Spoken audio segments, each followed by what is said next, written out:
Isang bulan puso ko ay lagi nasugatan. Siniseryoso ko bakit ako iniiwanan. Kaya ngayon nagising na ako sa katotohanan. Nalolokohin lang kami ng mga kababaihan. Kaya ngayon napagpasyahan na bakla aking iibigin at ipapadama ko ang himig ng aking damdamin sa kanya. Oo nga, at hindi sa isang babae, dahil ang puso ko ay kanilang sinabotahe. Para bang ako'y isang laruan na kanilang tinapaktapak. Pagkatapos pagsawaan, kanilang tatalikuran. It's so unfair, kaya bakla na lang ang iibigin. Kaya ngayon pakinggan nyo, para sa'yo itong awitin. Mga tambay lang kami, sawa sa babae. May mga babaeng manluloko, piniperahan lang kami. Kaya ngayon bakla na lang ang aming iibigin.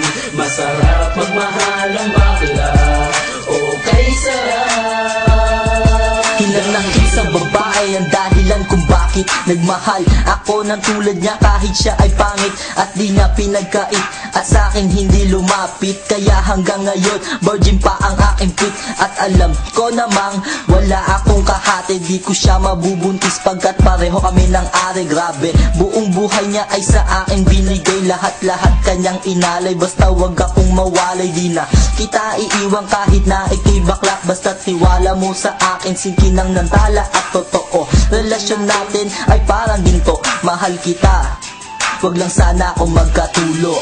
Mga tambay lang kami, sawa sa babae. May mga babaeng manluloko, piniperahan lang kami.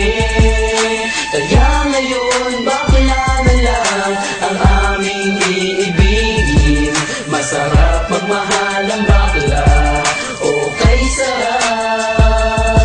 Nasulat ko ang kantang ko dahil sa galit, pagkat sa tuwing nagmamahal puso ko'y napupunit. Ginawa ko naman ang lahat, sa kanya lang inilaan. Binigay ang nais na lupa, tiyain katawan. Pero kapalit nito isa pa lang atak sila. At nagawa pa niya na ako'y pagtawanan. Kaya ngayon si Lenja labis ang pag-iyak. Puso ko'y parang sagasaan ng 5 mililitra. Sa isip ay tumatak ang sakit na natamo. Kaya nagdesisyon tuloy ang puso na laging bigo, na bakla na lang ang iibigin ko. Hindi na ko masasaktan, nagkapera pa ako.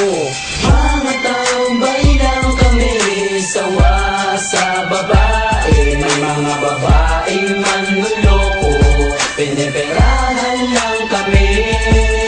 Kaya ngayon bakla na lang ang aming iibigin. Masarap magmahal ang bakla, okay sarap. Isang bakla ang iibigin habang buhay. Sa kanya ko lang inalay ang puso kong makulay. Siya ang nagbigay ng tawa at saya. Pag-ibig kong ito sa kanya na lumigaya. Kaysa sa GF ko na wala namang pake. Nagmahal ako sa kanya nang walang silbi. Kaya sa isang bakla ako ay nagmahal. Kahit sa ibang girl pag-ibig ko ay matumal. Kahit karumal-dumal pa ang kanyang pagmumuka, basta wag